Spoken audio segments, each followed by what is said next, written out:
अस्सलाम वालेकुम फ्रेंड्स, कैसे हैं। मैं हूं आपके साथ अदनान और आज हम बनाने वाले हैं केचप। अगर हम 100 रुपये का बाज़ार से केचप लेके आए तो बिल्कुल थोड़ा सा मिलता है, और आज हम 100 रुपये के टमाटर खरीदेंगे और उससे बनाएंगे ढेर सारा केचप। आपकी स्क्रीन पे नज़र आ रहा होगा कि हमने 100 रुपये में कितना ज़्यादा केचप बनाया। तो चलें वीडियो को स्टार्ट करते हैं। हमारे साथ बने रहें, चैनल को सब्सक्राइब कर लें, बेल का आइकन दबा लें ताकि हमारी सभी वीडियोज़ आपको बर वक्त मिलती रहें।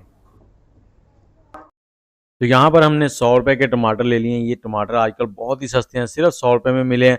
तो आप भी घर पे केचप बना के रख लें, बहुत ही ज़बरदस्त केचप बनने वाला है। तो सबसे पहले हमने इसको वॉश कर लिया। वॉश करने के बाद हमने यहाँ पर इसको इस तरह से छोटा छोटा काट लेना है। काटने के लिए साइज़ कोई ज़रूरी नहीं है, आप किसी भी साइज़ में इसको काट सकते हैं, लेकिन जितना छोटा होगा उतना ईजीली ये पक जाएगा यहाँ पर।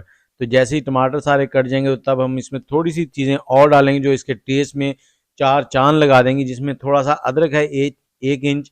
और ये 100 रुपये में हमें 3 किलो टमाटर मिले हैं। टमाटर बहुत ही सस्ते हैं आजकल। तो आगे बकरा ईद आने वाली है, तो उसके लिए भी आप इसको बना के स्टोर कर सकते हैं। तो 10 से 12 कलियां लहसुन की डाल दी हमने, और इसके साथ ही एक प्याज हमने डाल दिया। और यहाँ पर हमने इसमें कोई पानी वगैरह नहीं डालना। और 8 से 10 लौंग और छोटे छोटे से 3-4 टुकड़े दालचीनी के डालने हैं इसमें। ये फ्लेवर के लिए बहुत ही लाजवाब होते हैं। तो अब हमने इसको दरमियानी आंच पर कवर कर देना है 5 मिनट के लिए। 5 मिनट हमने इसको दरमियानी आंच पर पकने देना है। 5 मिनट के बाद ये देखें टमाटरों ने काफ़ी पानी रिलीज़ कर दिया है। अब एक बार इसमें चम्मच चला देंगे, और चम्मच चलाने के बाद हमने इसको दोबारा कवर कर देना है। दरमियानी आंच पर ही हमने इसको 15 मिनट और पकाना है। टोटल 20 मिनट हम पकाएंगे। तो 15 मिनट के बाद ये देखें कुछ इस तरह से हो गए हैं, टमाटर सारे हो गए हैं नरम। और आप मुझे कमेंट में ये बताएं कौन से शहर में बैठ के आप हमारी वीडियो देख रहे हैं, और साथ ही मुझे ये भी बताएं केचप कितना पसंद है और आपके इलाके में टमाटर का रेट क्या है आजकल।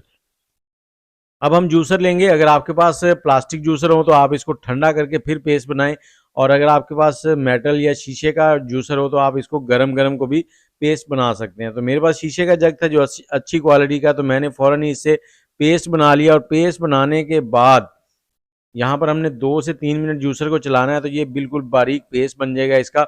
तो अब हमने इसको स्टेन करना है, छान लेना है। आप इसको मलमल के कपड़े की मदद से या आटा छानने वाली छन्नी की मदद से इसको छान सकते हैं। तो यहाँ पर इसमें हमने डालना है इस तरह से, और इसको हमने ऊपर से किसी चम्मच या किसी भी चीज़ के साथ जब हिलाते जाएंगे तो सारा जो इसमें प्यूरी है वो नीचे चली जाएगी, और जो इसमें बीज हैं या छिलके हैं वो ऊपर रह जाएंगे। तो उनको हम साइड में रख देंगे, उनको हम वेस्ट कर देंगे।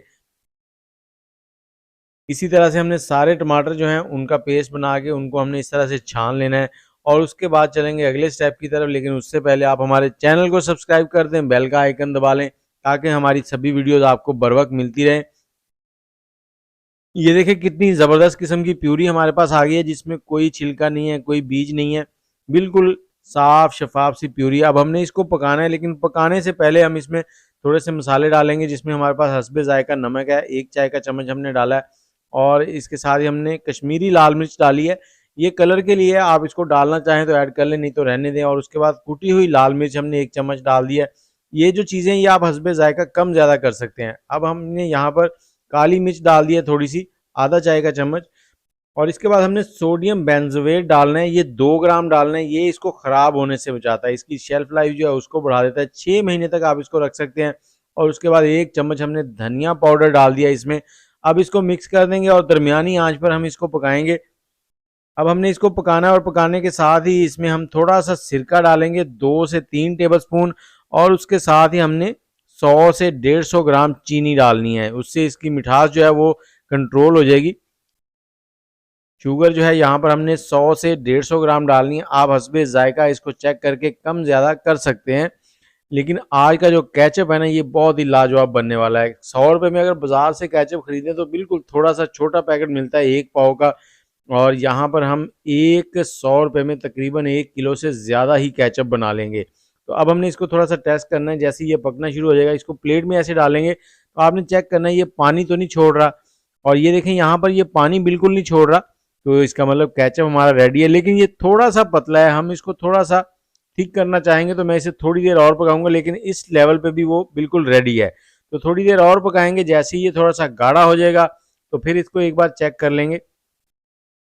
तकरीबन हमने इसको 20 मिनट पकाया था बाद में, और ये देखें 20 मिनट पकने के बाद कुछ इस तरह से हो गया, इतना गाढ़ा हो गया और बहुत ही ज़बरदस्त। और इस टाइम पे ये बिल्कुल ठीक है हमारे हिसाब से।